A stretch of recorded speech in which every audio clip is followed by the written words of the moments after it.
hear me, Mop Man? You don't touch the competition mat. You don't talk to my fighters. On wipe, you empty the trash, and you stay invisible. That's the only thing a broke-down man like you is good for. Brett Calloway's face was contorted in pure condescension, his finger jabbing violently into the old man's chest. He thrust his body forward with a sudden burst of motion, invading the personal space of the quiet black man standing opposite him. Dustin Pryor was right behind him, his phone up, capturing every second for the algorithm, while the fight team circled up like jackals waiting for the kill. And Theodore Marsh, 61 years old, wearing a faded gray maintenance shirt, a mop in a yellow bucket beside his right boot, just stood there, breathing, slow, in through the nose, out through the mouth. He looked at the finger pressed against his sternum, refusing to lift his hand. Honestly, people like you keep thinking you belong in a premium facility like this. You don't! You're just a diversity write-off cluttering up my gym. Get your bucket and clear out before I put you where you belong.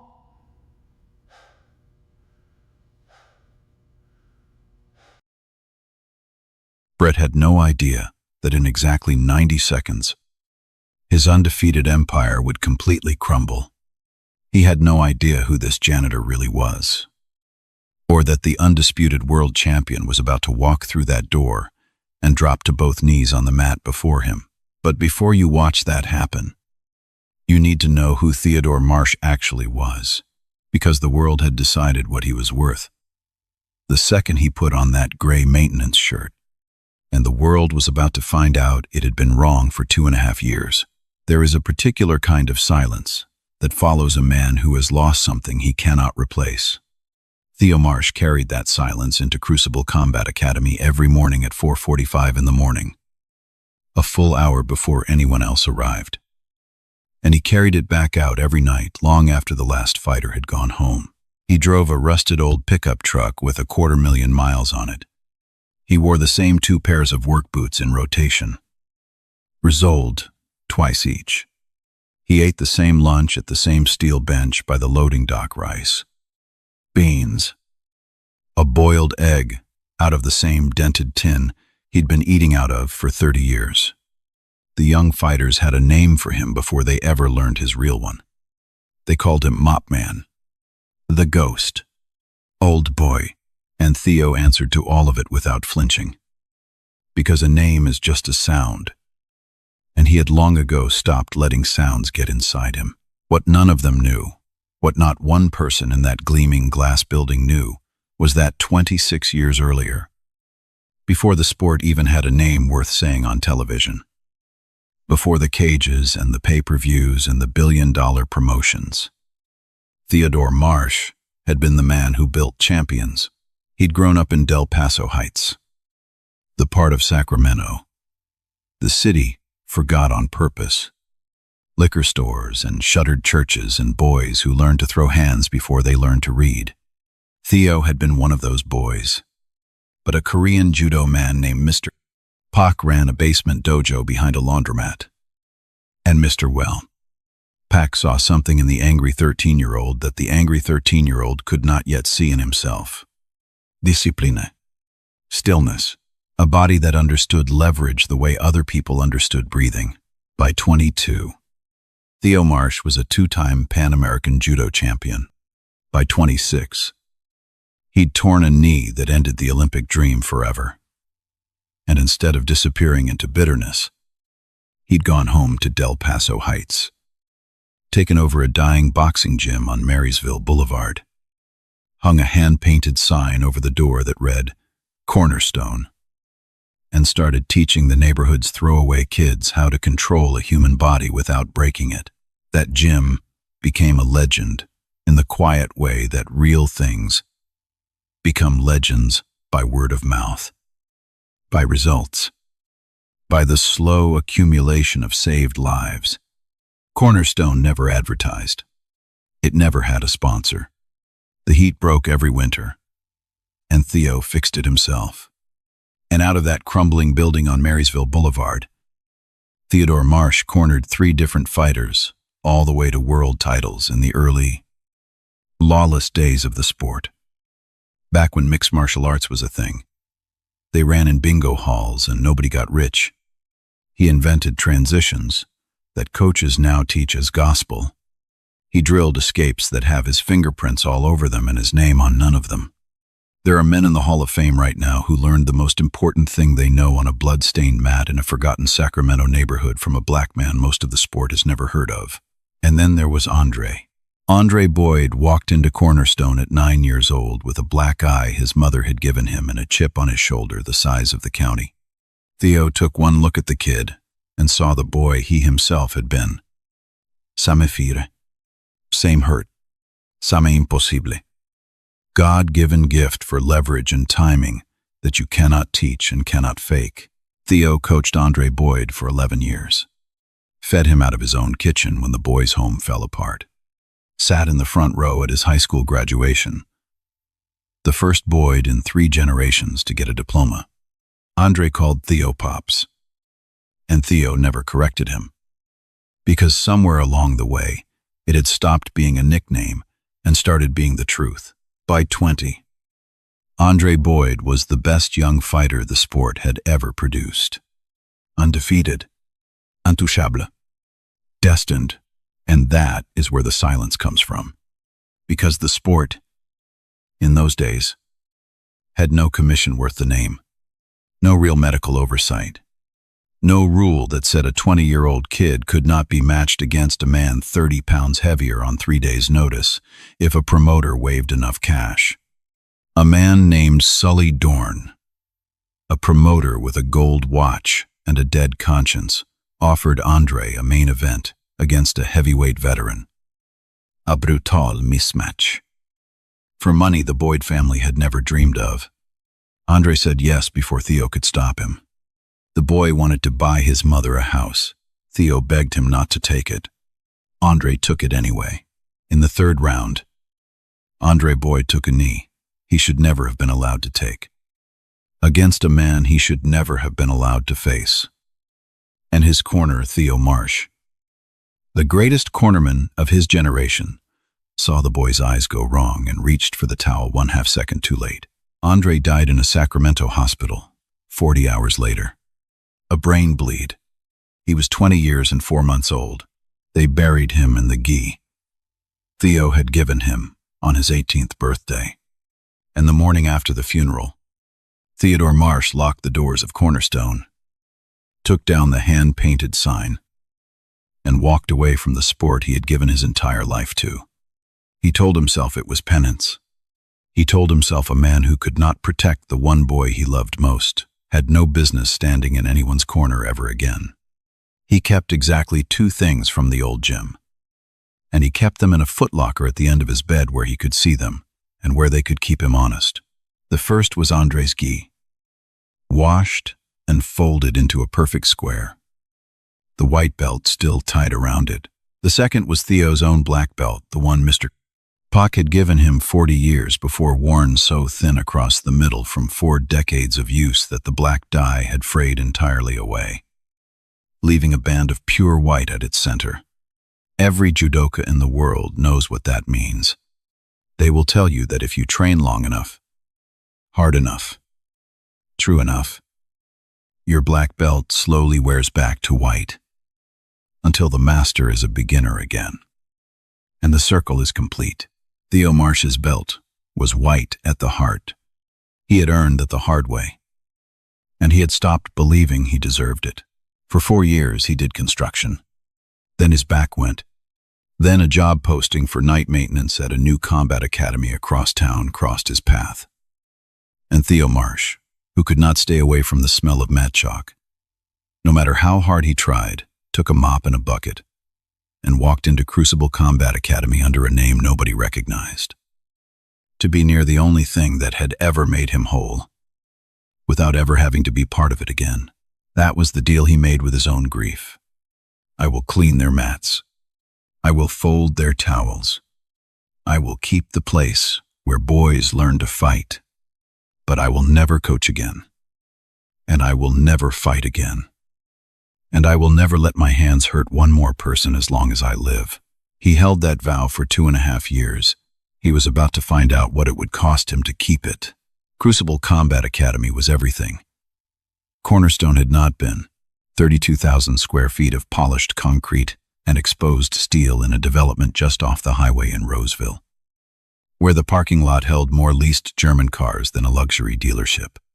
Membership started at $400 a month and climbed past $1,000 for the elite fight team track. There were cold plunges and infrared saunas and a smoothie bar that sold a $40 recovery, shake the color of pond water.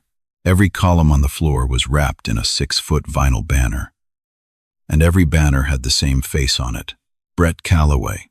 Brett was 31 years old, and he had built an empire on a lie that was very easy to believe if you wanted to believe it. The banners called him undefeated. The website called him former world title contender. His Instagram, which Dustin Pryor ran for him, called him the most feared coach in California. And the truth that lived in a stack of sanctioning body records that nobody at Crucible had ever bothered to pull, was that Brett Calloway's pristine professional record had been assembled out of cans and tomato cans, and one fight in Tijuana against an opponent who, it would later turn out, had been paid to lose. Brett had never contended for a world title. Brett had contended for a regional belt against a 41-year-old plumber and won by split decision in a half-empty casino ballroom. And he had been calling himself a title contender ever since. The system he taught, the famous Calloway system that drew fighters from 3 states, was not his system. He had learned it as a young man from an old coach in the Central Valley, a coach who died before he could see his work stolen, repackaged, and sold for $1,000 a month with another man's name stamped on it. Brett Calloway was a fraud built on the corpse of a better man's work, and the only thing keeping the whole structure standing was momentum and noise. But lately the momentum had stalled. A new camp had opened across town, Vanguard MMA, run by coaches who actually had the records they claimed. And in 8 months, Vanguard had poached 6 of Brett's best fighters. The elite track sign-ups were down 40%. Brett hadn't told anyone, but a man who was bleeding out and hiding it gets meaner by the week. And Brett Calloway was getting very, very mean. Behind Brett, always, was Dustin Pryor, 25, baby-faced, a black belt by genuine talent and a parasite by genuine choice. Dustin ran the cameras, ran the channels, ran the algorithm. He had figured out early that cruelty performs. A clip of Brett gently correcting a white belt got 400 views. A clip of Brett humiliating a white belt got 40,000. So Dustin pointed the lens wherever the cruelty was. And the cruelty learned to perform for the lens, and the whole gym slowly poisoned itself, one viral video at a time. Dustin filmed his own breakfast. He filmed strangers in the parking lot. He filmed a teenager crying after a hard round and captioned it soft. He filmed everything. And he felt nothing. And he called it content. And there was Chase Ferris, 29, the son of one of Crucible's minority investors. A man who had been training for 3 years and still could not finish a basic guard pass. Chase had bought his blue belt the way he bought everything with his father's name and a quiet conversation in Vince Drummond's office. He wore a $600 rash guard to drill technique he had never once executed cleanly. He confused proximity to fighters with being one, and because his father's checks kept a meaningful percentage of Crucible's lights on, no one ever told Chase Ferris the truth about himself, which is the cruelest thing you can do to a man, and which had turned him into exactly what you would expect. 3 men, 3 belts, one shared certainty that the old black janitor pushing a mop around the edges of their kingdom was the lowest form of life in the building, and that his presence existed only to make their own importance more visible by contrast. The man who let it happen was Vincent Drummond, 60 years old, the founder and owner, a former kickboxer with one good gym and a slipping grip on it. Vince was not a cruel man. Vince was something that, in the end, you can be worse. A tired man who looked away. He saw the way Brett treated people. He'd heard the way Brett talked to the kids in the community program. He'd watched Dustin's videos go up and watched the membership revenue tick alongside them, and made the arithmetic he told himself he wasn't making. Brett brought money. Brett brought eyeballs. Brett had. And this was the crown jewel. The thing Vince could not bring himself to jeopardize, a personal relationship with the biggest name in the entire sport. Because the undisputed welterweight champion of the world, Damon Pierce, had agreed to headline a seminar at Crucible in 6 weeks, the single largest event in the Academy's history.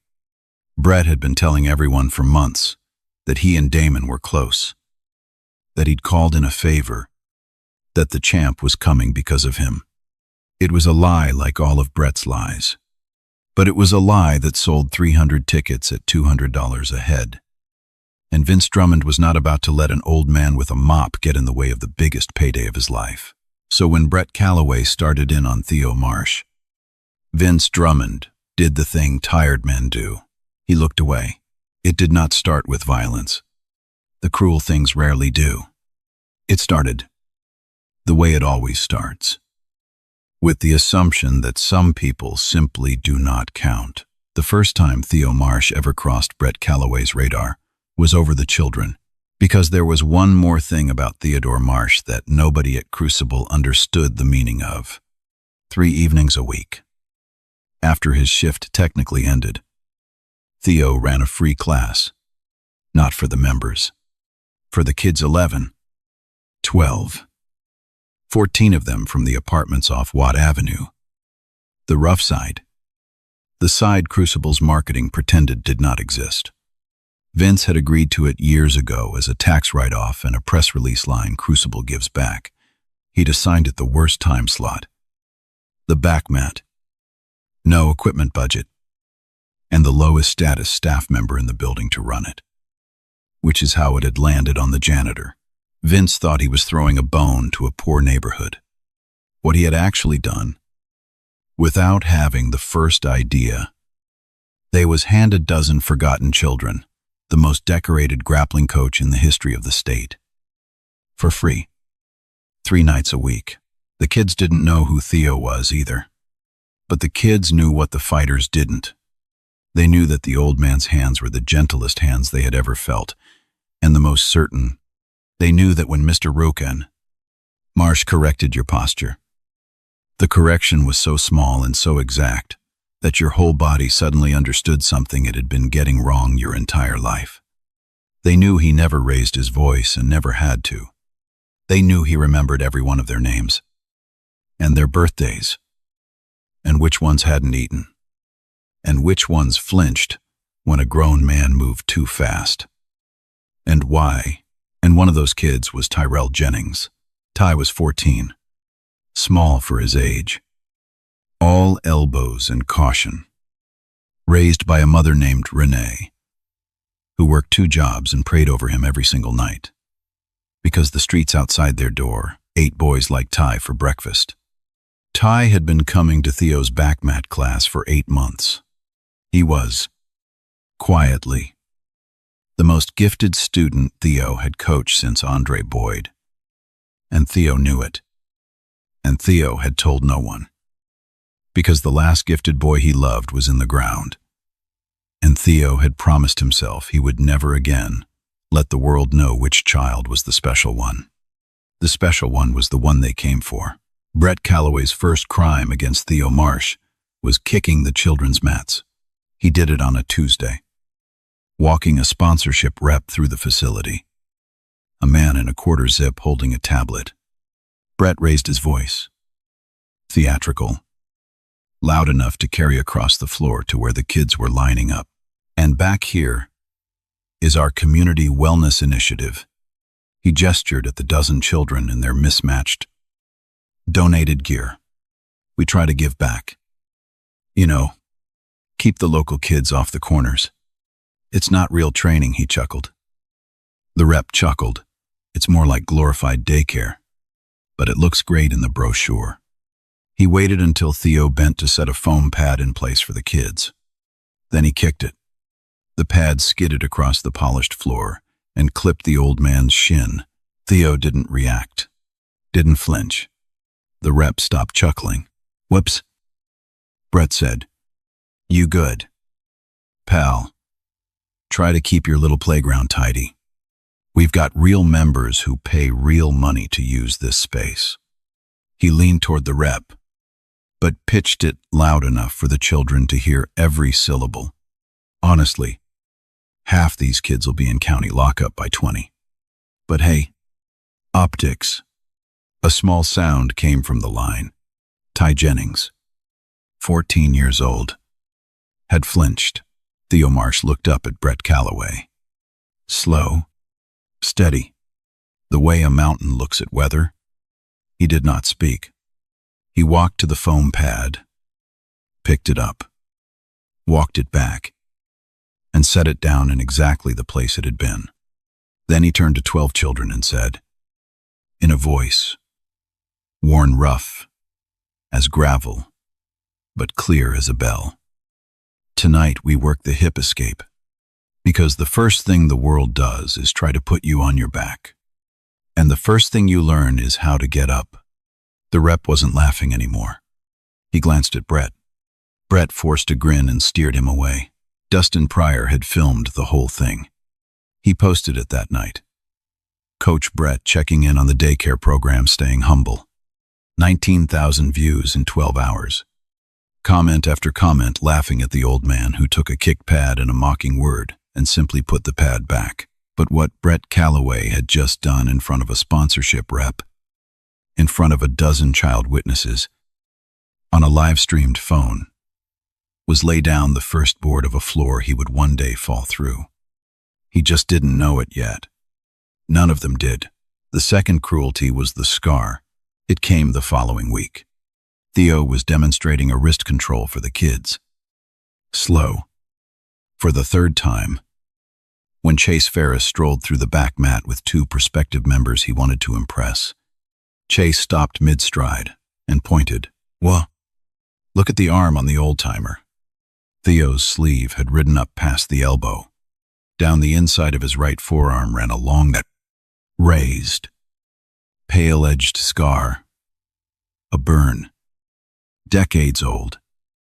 The kind that puckers the skin into a permanent map of an old emergency. Chase walked closer, grinning, performing for his audience of two. "Yo, what is that? You get that frying chicken, old man." He turned to the prospective members. This is who they've got babysitting the ghetto kids. Damaged goods, raising damaged goods. You can't make it up. One of the prospects laughed. The other looked away. Uncomfortable. The way decent people do when they witness cruelty and lack the spine to interrupt it. A 14-year-old boy stood up off the mat. "Don't talk to him like that." It was Ty. Theo placed a single hand on Ty Jennings's shoulder and pressed once. "Sit. I've got it." Then he turned to face Chase Ferris. He did not raise his voice. He did not step closer. He simply rolled his sleeve back down slow. "Deliberate."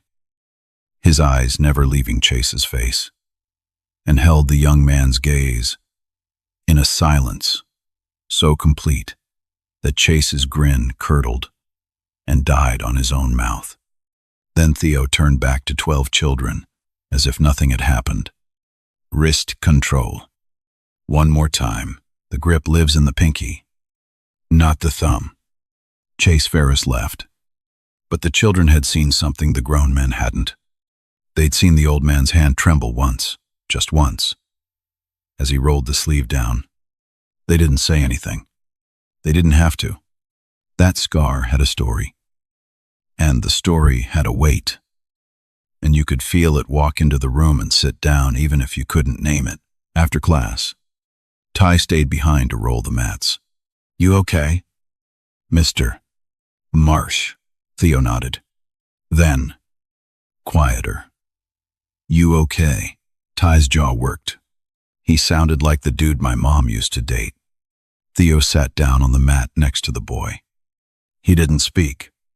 He just stayed there, breathing in and out, slow, and even, until the tightness drained out of Ty's shoulders. That was the whole lesson. Sometimes the entire technique is just refusing to leave. Here is the thing about a master pretending to be nobody. The mastery leaks out anyway. It cannot help itself. And the people around him, if they have eyes that work, catch glimpses, they cannot explain, and then talk themselves out of what they saw. Because the explanation is impossible, and the dismissal is easy. There was a young fighter on Brett's elite team named Marcus Reyes, a good kid. 23. Talented. The only one of the fight team who said good morning to the janitor and meant it. Marcus had been stuck for 6 months on a sweep he could not finish. A leg entry transition that broke down every time he hit live resistance.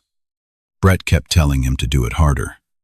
Coaches who do not understand a technique always tell you to do it harder. And one night, alone on the back mat after everyone had gone, Marcus was drilling the broken sweep against a heavy bag on the floor, frustrated to the edge of tears. When the old janitor walked past with his mop bucket, paused, and watched for exactly 4 repetitions, your weights chasing your hands. Theo said. He hadn't meant to say it. It came out of him the way a reflex comes out. The way you catch a falling glass before you decide to. Marcus looked up. "What?" Theo set the bucket down. He did not get on the mat. He kept his vow. Even then. Even there. But he knelt at its edge and tapped the floor twice with one finger. Your hips are arriving after your grips. You're asking your arms to do a job that belongs to your base. Slow it down. Plant the outside foot first. Make the floor do the work. The grips are just there to keep him honest. He stood, picked up the bucket. Try it. Foot beforehand. Marcus tried it. Foot beforehand. The sweep. The one he had been failing for 6 months. The one Brett had told him 100 times to do harder worked on the first attempt. It worked so clean, so effortlessly, that Marcus Reyes sat on the mat and stared at his own legs like they belonged to a stranger. He looked up to thank the janitor. The janitor was already gone, mopping the far corner. Invisible again. Marcus told a couple of the other fighters about it the next day. The Mop Man fixed my leg entry in 1 sentence. "I'm not even playing." And they laughed at him. And Marcus laughed too. Because the alternative, that a janitor understood the geometry of a high-level transition better than the most feared coach in California, was an idea too large to fit through the door of what they all believed. So Marcus put it away. He told himself it was a lucky guess. It was not a lucky guess. There are no lucky guesses at that level. But Crucible Combat Academy had built a wall around what an old black man in a gray shirt was allowed to be. And the wall was higher than the truth. And so the truth just kept slipping past in the dark, where only the children and the occasional honest fighter ever caught it. Theo preferred it that way. The last time the world knew which of his fighters was special, the world came and took him. Better to be the ghost. Ghosts don't get asked to corner anyone. Ghosts don't have to watch another boy take another fight he isn't ready for. That was the bargain. And it held right up until the morning it didn't. The cruelties came faster after that. The way they always do. Once a man learns, there will be no consequence. There was the morning Brett rerouted the elite team's warm-up jog straight through the children's class to teach the kids what real fighters look like. 14 grown professionals, thundering through a circle of nervous 12-year-olds, scattering them. While Brett narrated for Dustin's camera, there was the afternoon Brett told a room full of paying members. Loud, with Theo standing 20 feet away holding a trash bag. That the saddest thing in this sport is a guy who's so washed up, he ends up emptying the cans for the guys who replaced him. The members laughed. Theo tied the bag and carried it out. There was the day Dustin Pryor cornered Theo by the loading dock and stuck the phone 6 inches from his face. Mop Man, hit us with some wisdom. You ever even train? Or you just always been the help? And Theo, who had cornered 3 world champions, looked into the lens with eyes like still water and said nothing at all. And Dustin captioned it, "The lights are on, but nobody's home," and got 60,000 views off of silence. He was too small to understand. And there was the Friday morning early. The gym near empty. When Theo came in before dawn to fix a loose mat seam, and heard the 3 of them at the smoothie bar. Before they heard him, "It's a diversity write-off. That's all it is," Brett was saying. "Vince keeps the old man and the welfare kids around for the grant money and the brochure. Otherwise, we wouldn't have a broke-down black janitor and a bunch of future felons cluttering up a premium facility." Dustin snorted. "Bro, the kids, though, half of them can't even afford a real G." "Exactly. This place used to have standards." Brett took a pull of his pond water shake. "Now it's the old man and his little zoo." Theo Marsh was standing in the doorway. Dustin saw him first. His face went the color of paper. Brett turned, saw him, and did not apologize. Instead, he lifted his shake in a slow, mocking toast. "Mornin', Mop Man. Eavesdropping's an ugly habit." Theo walked past all 3 of them without a word. He went to the back mat. He set down his bag, and he sat on a folded crash pad in the empty gym for 30 full seconds. His right hand, slowly closing into a fist. The knuckles going white. The old scar pulling tight across the back of his wrist. It was the only time in 2.5 years that his body betrayed him. Then he opened his hand. He stood up. He started fixing the seam. But that night, alone in his apartment, Theodore Marsh opened the footlocker at the end of his bed for the first time in 14 months. He looked at Andre Boyd's gi, folded into its perfect square, the white belt still tied around it. He looked at his own black belt, worn white at the heart. He looked at a photograph he kept face down, 3 young fighters and a younger version of himself. All of them laughing, all of them alive. He closed the box again. Not yet. He did not yet know that yet was 6 weeks away. And he did not yet know what it would take to get him there. It would not be an insult.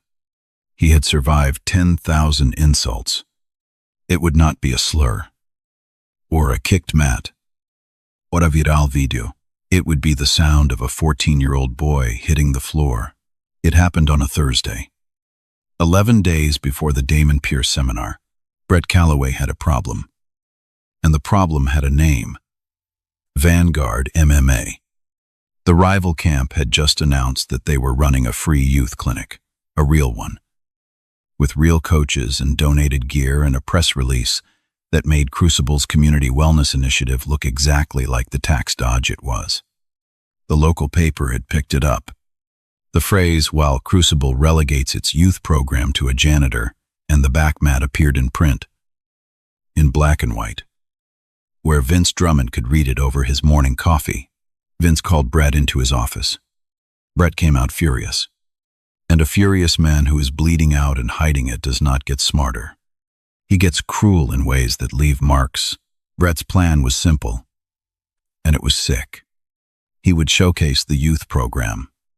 He would bring a camera, bring the members, bring the energy, and he would prove publicly, on film, for the algorithm that the old man's little class was a joke, that real training happened on the real mat. under real coaches. He would put one of the janitor's prize kids in front of a real fighter for a controlled exhibition round. And when the kid got handled, the lesson would write itself. This is what charity looks like. This is what we look like. He picked Ty Jennings. Of course he picked Ty. He'd seen the old man's eyes follow that kid. He'd noticed the way predators notice which child mattered most. And the fighter he picked to run the exhibition against a 14-year-old boy was Bryce Donnelly, 205 pounds. A grown professional heavyweight with a mean streak and a losing record he was angry about. Ty Jennings weighed 126. Theo was across the gym, refilling sanitizer stations when he heard the commotion, dust and hyping a crowd. Members drifting over. Brett's voice booming through the room. By the time Theo understood what was happening, Ty was already on the competition mat, dwarfed, his thin arms shaking, looking around for the one adult in that building he trusted.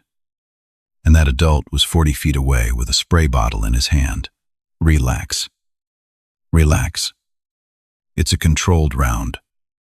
Brett announced to the gathering crowd, arms slung around a confused Vince, who had wandered out to see the noise. Bryce is going to take it light. We just want to see what the future of the sport looks like. He grinned at the camera. We want to see what the daycare's been teaching. Theo set the spray bottle down. He started walking. Not fast. He had learned, in a hospital corridor 20 years ago, that panic is the thing that gets the half-second too late. He walked, and he called out, his rough voice cutting clean across the room. He's a child. He's not cleared. Stop the round. Brett didn't even look at him. Sit down. Mop Man. Stop the round. It's controlled. It was not controlled. It is never controlled. Bryce Donnelly, 205 angry pounds, shot in on a 126-pound 14-year-old. Drove him to the mat with the full weight of a grown man, and as Ty's small frame folded under him, Bryce went for a crank, a neck crank, a grown man's submission, on a child and torqued it. Ty Jennings screamed, and then there was a sound, wet, the sharp pop that traveled all the way up to the rafters and silenced the laughing crowd in a single instant. The boy's right arm wrenched and dropped wrong as Bryce's weight came down. Ty hit the floor crying, clutching his arm, and for one suspended, horrible second, the entire room saw what they had done, and Theodore Marsh crossed the last 40 feet of his vow. He did not run. He arrived. He was on his knees beside the boy before Bryce Donnelly had even rolled off. His enormous, gentle hands already finding the injury, stabilizing it. His voice dropped to the low, even tone he'd used on 100 broken fighters in 100 bad nights. I've got you. Don't move. Breathe with me. In. Out. I've got you. Ty. Pups has got you. Pups. The word came out of him before he could stop it. A word he had buried with Andre Boyd. And the boy heard it, and grabbed a fistful of the old janitor's gray shirt and would not let go. Behind them, Brett Calloway was already managing the narrative. Okay. Accidents happen. That's the sport. He turned to the camera. This is why you gotta train hard. Folks, Theo Marsh stood up. He stood up slow. And he turned around. And for the first time in 2.5 years, every single person in that building felt the temperature of the room change. Because the old man's eyes were no longer still water. They were something else. Something older. Something that 3 world champions had seen across a corner stool in the worst moment of their lives and had trusted with everything they had. Call an ambulance. Theo said. Quiet. Absolute. Now. And Vince Drummond, who had looked away for 2.5 years, finally heard a voice in his building he could not look away from, and reached for his phone. That night, Ty Jennings was in a hospital bed with a fractured arm and a stretched nerve, and a mother named Renee weeping in a plastic chair. And Theodore Marsh sat in the hallway outside, exactly where he had sat 20 years before, in the exact same kind of chair, under the exact same kind of buzzing fluorescent light. And he made himself a second promise to a second boy. He knew this hallway. Not this building, but this hallway. The universal one. The one with the vending machine that hums, and the clock that does not move, and the smell of antiseptic trying and failing to cover the smell of fear. He had sat in its twin for 40 hours once, holding a styrofoam cup of coffee gone cold, waiting for a boy to wake up who never woke up. He remembered the exact moment. A doctor, with kind, tired eyes, had come through the double doors and not been able to look at him. And he had known, before a single word, that he had failed, the only job that ever mattered. He had spent 20 years building a cathedral out of that failure. He had decided that the safest thing, the righteous thing, was to take his hands out of the world entirely. A man who cannot protect the boy he loves most has no business in any corner. So he had folded his gift up and put it in a footlocker next to a dead boy's gi and become a ghost who pushed a mop, and he had called that penance. And he had been proud of it in the bleak way. A man is proud of a wound. He refuses to let heal. And tonight a different boy was behind a different door with a different injury. And Theodore Marsh finally understood the lie he had been living inside for 2 decades. His disappearance had not protected anyone. It had only protected him from the risk of failing again, from the unbearable weight of mattering. He had taken the most decorated pair of hands in the state out of the corner where children needed them, and he had handed those corners to the Brett Calloways of the world. And a 14-year-old had paid for it on a live stream, while the old master refilled sanitizer stations 40 feet away. I was a half-second too late once. I told myself the answer was to disappear. I was wrong. The answer was never to be quiet again. He took out his phone. He did not call a lawyer. He did not call a reporter. He made one call, to a number he had not dialed in 6 years. And when the voice on the other end picked up old, dry, instantly recognizable, Theo Marsh said 4 words. Zenze. It's Marsh. I'm coming back. Now I need you to stop for 1 second, because I cannot tell you what happened at that seminar until you understand the stakes of it. A grown professional fighter put a child in the hospital on camera in a premium facility to humiliate a black man whose only crime was teaching that child for free. The people who run that building looked away from it for years, and the man at the center of it could have ended any one of those bullies in 2 seconds at any point, and chose, every single time, not to.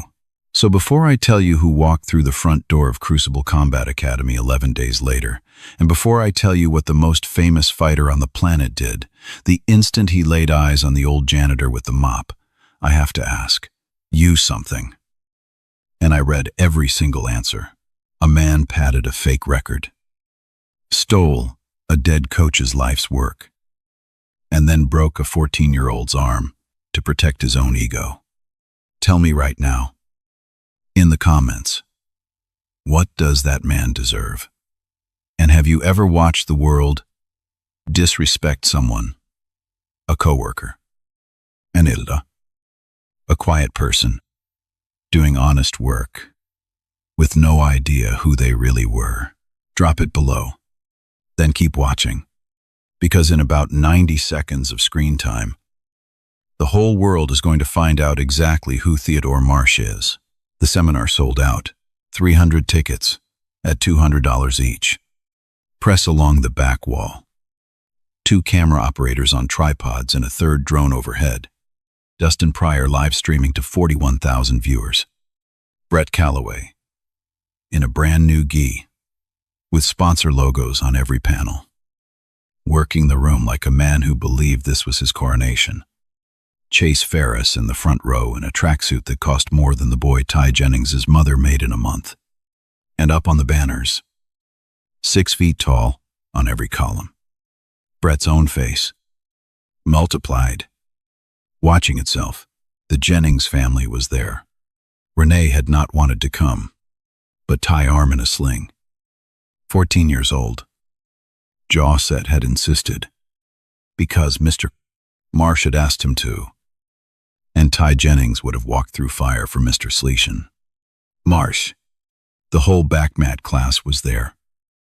12 children and their families, sitting together in a tight, nervous block near the rear. They did not know why the old man had asked them to come.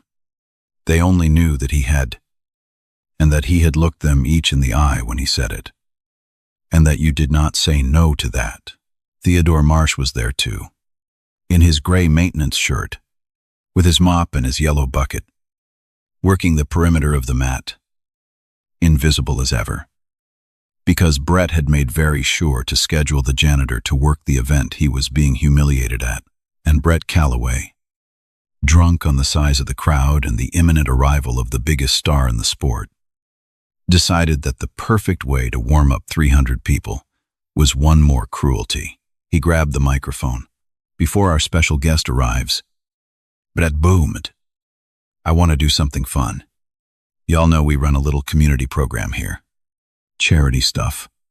We're real proud of it. Scattered applause. And we've got the gentleman who runs it right here with us tonight. He pointed across the mat. Mop Man, get over here. Come show these folks what the youth program's been working on. The crowd turned. Cameras swiveled. Theo did not move. Come on. Don't be shy. Charity round. We'll go easy. One technique. Brett's grin sharpened to a blade. Or are you only good for sweeping up after the men do the work? Theo set down the mop. He looked at Brett Calloway for a long, level moment. And then, in his gravel and bell voice, loud enough for the whole room to hear, he said one word. No. The crowd murmured. Brett's face flickered. He stepped off the platform. He walked across the competition mat, all the way to where the old janitor stood. And he stopped 2 feet away. And he dropped his voice low and ugly, so only the front rows and 41,000 live stream viewers could hear it. I wasn't asking. And Brett Calloway's hand shot out, clamped around Theo Marsh's right wrist, the scarred one, and yanked the 61-year-old man forward 2 stumbling steps onto the competition mat. In full view of every camera in the building, that was the moment Theodore Marsh's vow ended, not because he wanted revenge. He had no interest in revenge. But a man who has put his hand on you and dragged your body where it does not want to go has made a decision about your dignity. And there is a level of physical certainty that answers that decision with no anger at all. What happened next did not take 52 seconds. It took less than 3. Theo's wrist rotated inside Brett's grip, not away. But with it, the oldest principle in the art, the one Mr. Pock taught him at 13, do not fight the force. Become the lever.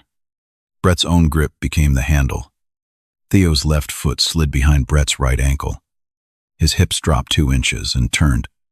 And Brett Calloway, undefeated, former world title contender, the most feared coach in California, was lifted off the planet by a janitor and laid down onto his own competition mat as softly and as completely as a father laying down a sleeping child.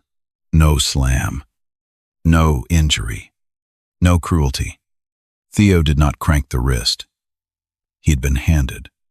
He guided Brett to the floor with such absolute control that the loudest sound in the entire 32,000 square foot building was the collective intake of breath from 300 people who had just watched the laws of their universe rearrange themselves. Brett scrambled up, red-faced, humiliated, and swung a willed, looping, Everything. He had right hand. And Theo Marsh slipped inside it the way water slips around a stone, caught the arm at the wrist, rotated, and brought Brett's shoulder to the precise outer edge of human anatomy. And then he stopped. He locked it, and he held it, and he waited. He did not break it. He could have. 20 years ago, he would have. Tonight he held a fraud's arm at the exact line between control and harm, and simply refused to cross it. And in that refusal, the entire moral architecture of the room flipped on its axis. The fighters understood it first. They understood that the old man was not failing to hurt Brett. He was choosing not to. And the chasm between those two things was the whole story. Brett slapped the mat, tapped 3 times. Frantic, loud, his voice cracking up into the rafters. Okay. Theo released him instantly, stepped back, let go, and in the ringing, electric, 300-person silence that followed, the front doors of Crucible Combat Academy opened. He came in laughing at something on his phone. A small entourage behind him. A man so famous that for 1/2 second, the crowd forgot the old janitor entirely and surged toward the door. Damon Pierce, undisputed welterweight champion of the world. 28 years old, the most recognizable face in the entire sport. His likeness on the side of a building 2 blocks away. The headline of the night. Brett Calloway's golden ticket. Damon was mid-sentence with a manager, glancing up at the room. A practice champion's smile already half-formed for the cameras, and his eyes swept across the mat. Across the 300 faces. Across the humiliated coach, climbing to his feet. And landed on a 61-year-old black man in a gray maintenance shirt standing quietly at the edge of the competition mat. And Damon Pierce stopped. The smile fell off his face. The phone lowered to his side. The manager kept talking, and Damon did not hear a word of it. He took 2 steps onto the mat and stopped again. And the whole room watched the most dangerous man in the building go absolutely still and absolutely pale, staring at the janitor like he was seeing a ghost walk out of his own childhood. "Pops," Damon Pierce said. His voice broke on the word. "A grown world champion." In front of 300 people and 41,000 live-stream viewers. And his voice broke clean in half on a single syllable. "Pops." Coach Marsh and Damon Pierce, the undisputed welterweight champion of the world, walked the rest of the way across that competition mat and dropped to both knees on the floor in front of the old janitor and bowed his head all the way down. The deepest bow in all of martial arts. The bow a student gives the teacher who made him. The room made no sound at all. "I've been looking for you for 6 years," Damon said to the mat, his shoulders shaking. "I've said your name in every interview, every belt, every camera. I told all of them there was a coach in Del Paso Heights who saved my life when I was 9 years old. And nobody could ever find him. And they started saying maybe I made you up. They started saying Coach Marsh wasn't real." He lifted his head. His eyes were streaming. "You've been here. You've been pushing a mop." Theodore Marsh looked down at the boy he had coached from age 9 to 14. Before the tragedy. Before the silence, one of the throwaway kids from the Watt Avenue apartments who had walked into Cornerstone with nothing and walked out. Eventually, with the whole world, he put one gentle, scarred hand on the champion's bowed head. The same hand that had just refused to break a fraud's arm. And he said, rough and quiet, "Stand up. Son, you're the champ. Champs don't kneel. I kneel to you," Damon said, and then Damon Pierce stood up, turned around, and faced 300 frozen people and 41,000 viewers. And the champion of the world started telling them exactly who Theodore Marsh was. It came out in waves, and each wave broke something. Damon told them about Cornerstone, About the dying gym on Marysville Boulevard, and the hand-painted sign and the heat that broke every winter that the old man fixed with his own hands. He told them how Coach Marsh fed him out of his own kitchen, sat in the front row at his graduation, drove 2 hours each way to his amateur fights, and never once let him cut a corner or skip the hard part, or face a man he wasn't ready for. Every single thing I know, Damon said. His championship belt, nowhere in the building. I learned from this man. The system everybody talks about, the transitions, the escapes half the coaches in this country teach Coach Marsh's work, and don't even know whose it is. A reporter against the back wall was already on her phone. Damon told them about the Pan American titles, about the blown knee and the Olympic dream that died, about the 3 world champions Theodore Marsh had cornered in the lawless early days of the sport. Men in the Hall of Fame. Men whose names everyone in that room knew, who had all learned their craft from a black coach. The sport had let vanish into a maintenance uniform, and then Damon's voice dropped. And he told them about Andre Boyd.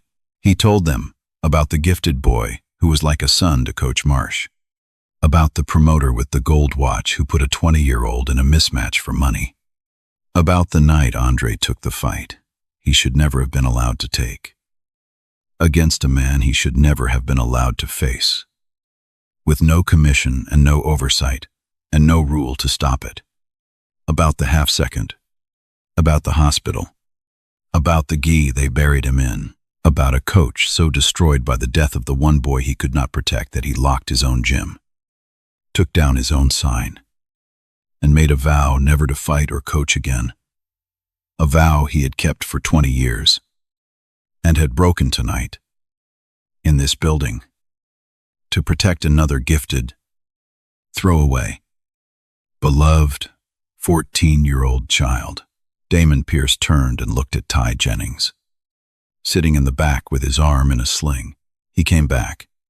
The champion said, for him and Theo Marsh, who had never wanted any of this, who had spent 2.5 years making himself invisible on purpose, finally spoke. He walked to the center of the mat. He did not take the microphone. He did not need it. His worn, rough, shrapnel-scarred voice carried into every corner of that silent room on its own. My name is Theodore Marsh. He let it sit. I have stood in the corner of 3 world champions. I have buried one boy I loved, because the people who ran this sport cared more about money than about whether a child came home. I swore I would never put my hands on another person as long as I lived. He looked at Brett Calloway, who was on his feet now, shaking. The color drained out of his face, and I kept that promise. Even tonight, you felt it. You felt me stop. He turned slowly and found the children in the back, his 12 kids, and Ty in his sling, the strongest thing I ever learned in 61 years. Theo said, was not a takedown. It was when not to. A black belt is just a white belt that refused to quit. And a real coach's only job, the only one that matters, is not to win. It's to bring the kid home. His voice cracked, just slightly. On the next words, I failed that job once. I will not fail it again. Not for any check. Not for any camera. Not in this building or any other. He looked at Brett Calloway one more time. You put your hands on a child to make yourself feel big. You will answer for that. But you will not answer to me. My hands are done with men like you. He picked up his mop. I have a class to teach.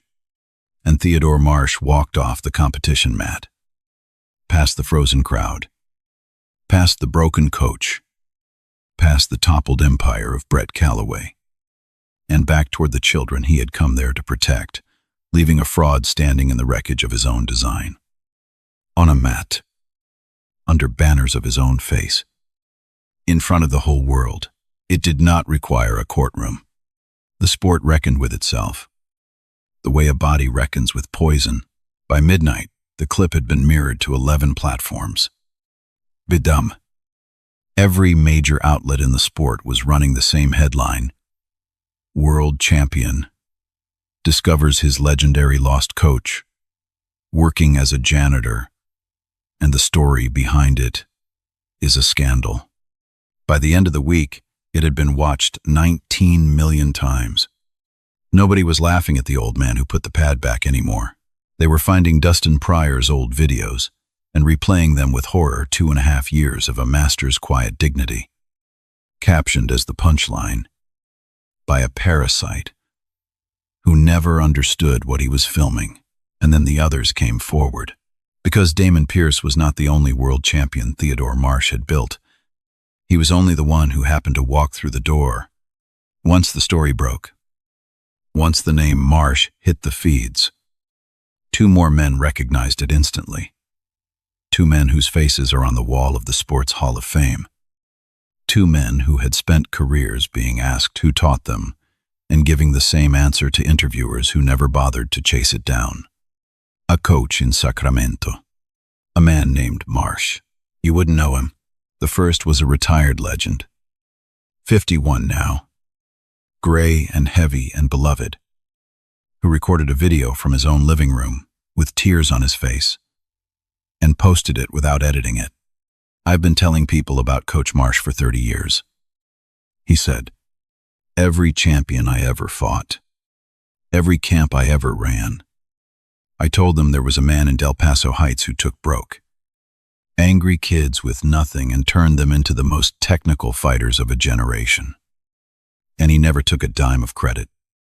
And the sport let him disappear. I tried to find him in 2011. I gave up. I am ashamed I gave up. He held up an old, cracked photograph to the camera. A young Theo Marsh in a corner. A towel over his shoulder. A fighter's bleeding face cupped in his hands. This man cornered me the night I won the title. He whispered 4 words to me between rounds that I have lived by ever since. Bring yourself home. Som. I did not understand what he meant. Until years later, when I learned about Andre Boyd. Now I understand. Now the whole world should. The second was a current commentator. A man whose voice called fights on the biggest stage in the sport. And he said it on a live broadcast. Honneur to millions. I owe everything to a coach named Theodore Marsh. And for 15 years I have failed to make any of you believe he was real. He is real. He has been cleaning a gym in Roseville. And every one of us who runs this sport should be on our knees about it. The clip of Damon kneeling crossed 40 million views. And underneath it, a second wave of grief and fury rose not just for Theo, but for the dead boy whose name most people were hearing for the first time, Andre Boyd.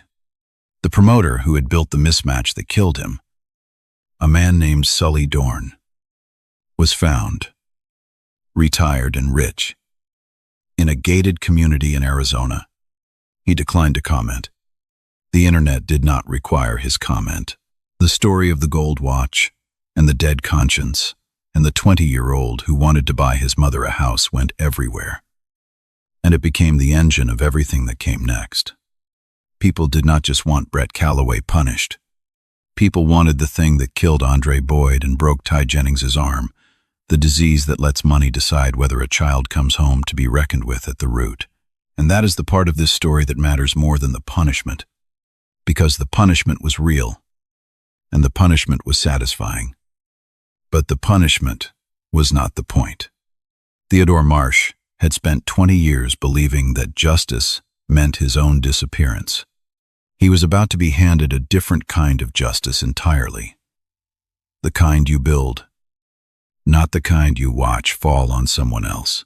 But first, the dominoes had to finish falling. They found Brett Calloway's record. A journalist pulled the actual sanctioning body filings, the thing nobody at Crucible had ever bothered to do, and laid Brett's real history next to his banners. No title contention. No most feared. A regional belt against a 41-year-old plumber. And a fight in Tijuana. against a man who, court filings would later confirm, had been paid to lose. The undefeated banners came down off the columns in a single afternoon. The Calloway system was traced, in a long and brutal feature, back to a dead coach in the Central Valley, whose family had never been credited or paid, and who now, at long last, would be. They found the footage of Ty. The State Athletic Commission did not need a trial to watch a 205-pound professional crank a child's neck and break his arm on a live stream, on a premium facility's own cameras, to humiliate the program the child belonged to. Within 72 hours, the commission opened a formal investigation. Within 2 weeks, Brett Calloway's coaching license was suspended, then permanently revoked. The National Federation stripped his rank and instructor certification and issued a public statement. A man who falsifies his record and endangers a minor forfeits every credential the art can give. Brett's sponsors, every single one, terminated within the week and demanded restitution of the money he had earned on a lie. The district attorney filed charges of child endangerment and assault on a minor. Brett Calloway took a plea probation, mandatory restitution to the Jennings family, and a permanent, federally recorded ban from coaching or cornering any fighter, amateur or professional, anywhere in the United States. For the rest of his life, he would spend the next several years working nights at a distribution warehouse, which is a fitting place for a man to learn the value of honest, invisible work. Dustin Pryor, faced with the same investigation and his own archive turning into evidence against him, did the only thing parasites do when the host is dying. He cooperated. He handed over every deleted file, every private message, every unaired clip, including the texts where Brett had instructed him which cruelties to film and which to bury. In exchange, Dustin received probation and 400 hours of court-ordered community service, and the judge, with a precision Theo himself would have admired, assigned that service to a youth program for at-risk teenagers so that Dustin Pryor would have to stand in person every single week in front of exactly the kind of children whose pain he had spent years monetizing for strangers' entertainment. Chase Ferris's father quietly paid a 7-figure settlement directly to the Jennings family to keep his son's name out of the proceedings, withdrew his investment, and moved Chase to a city far away, where, presumably, he is still buying belts. He did not earn. The check cleared on a Tuesday, and Vincent Drummond did the one thing that separated him from the rest of them. He stood up and told the truth. He held a press conference at Crucible on a gray Friday afternoon, at a small podium, with no notes. "I built this gym for 31 years," he said, "and I let it become something I am ashamed of. I had the most decorated coach in the history of this state cleaning my toilets, and I told myself I didn't know, when the truth is, I didn't look, because looking would have cost me money. I watched a man be humiliated in my building for 2.5 years, and I did nothing, because the man humiliating him was profitable. A child was hurt on my mat on my watch. That is on me, not on Brett. On me." For handing him the keys and looking away, his voice failed for a moment, and he let it. "I am stepping down as owner of this academy, and I am asking Theodore Marsh to do something he has every right in the world to refuse." Vince Drummond tried to give Theodore Marsh the gym. He offered it outright. The building, the business, the name, the keys, all of it, for a single dollar. An act of penance from a tired man who had finally woken up. And Theodore Marsh, to the surprise of everyone except the children who knew him, said, "No, I don't want to own a temple to one man's face." Theo said, We've seen where that road goes. I've spent my whole life watching this sport crown the loudest man in the room and bury the truest one. I'm not interested in being the new face on the new banner. He thought about it for a long moment. But I'll teach on 3 conditions. The first condition, the elite track members and the neighborhood kids trained in the same building, on the same mats, under the same coaches, with the same respect, and the banners of any single man's face came down off the columns permanently. No more temples. The second condition, the children's program, was no longer charity. It was the center, free, forever, for any kid, from any neighborhood, fully funded, fully staffed, properly equipped, paid for out of the premium memberships, so that the people who could afford a $40 smoothie were quietly underwriting the kid who couldn't afford a GI. Damon Pierce funded an endowment to guarantee it in perpetuity and put his own name behind the fundraising. They named it the Andre Boyd Foundation. And over the front desk, where Brett's face used to hang, they put a single framed photograph, a gifted, laughing 20-year-old in the gi. They buried him in. The third condition was the one that left the room silent. There has to be a rule, Theo said. A real one, not a slogan. A rule with teeth. So this can never happen to another boy in another building while another coach looks away. And so, working with the State Athletic Commission, and with Damon Pierce's name and platform behind it, Theodore Marsh helped write what the legislation would formally call the Youth Combat Sport Safety Statute, and what everyone in the sport would simply call the Boyd Rule. No adult versus minor sparring or competition. Ever. Under any circumstances. Mandatory licensed medical oversight at any session involving minors.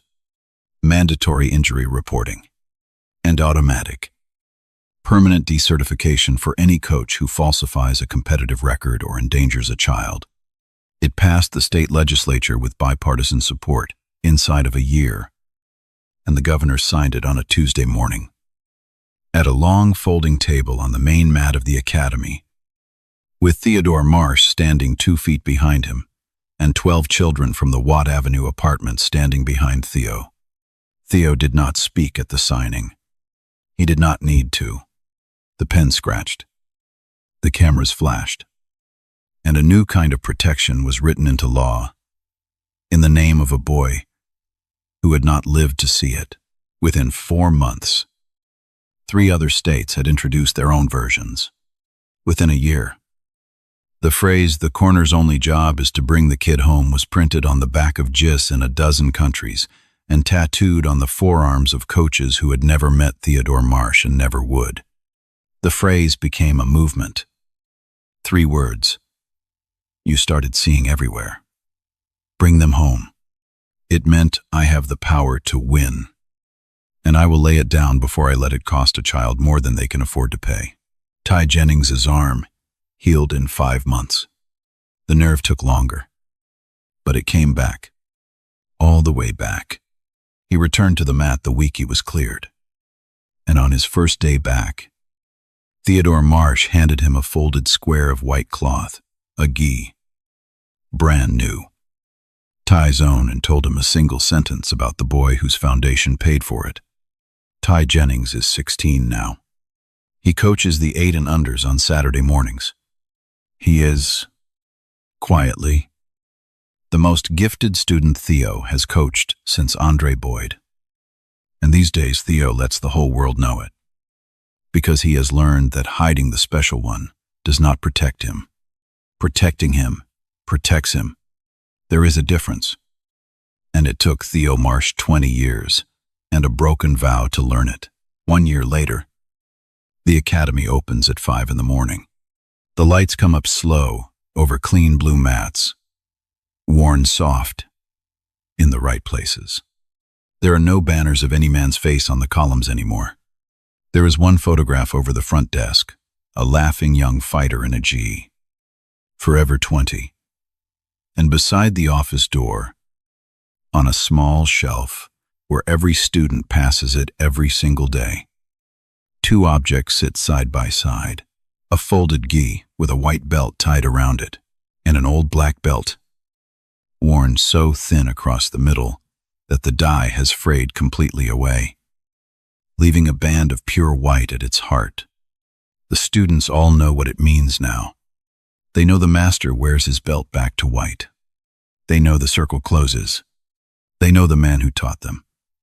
This is the same man who used to push a mop around the edges of their world while they called him Old Boy, and never once asked his name.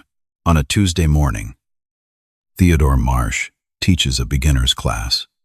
12 students. Half of them are kids from the apartments off Watt Avenue. 2 are children of fighters.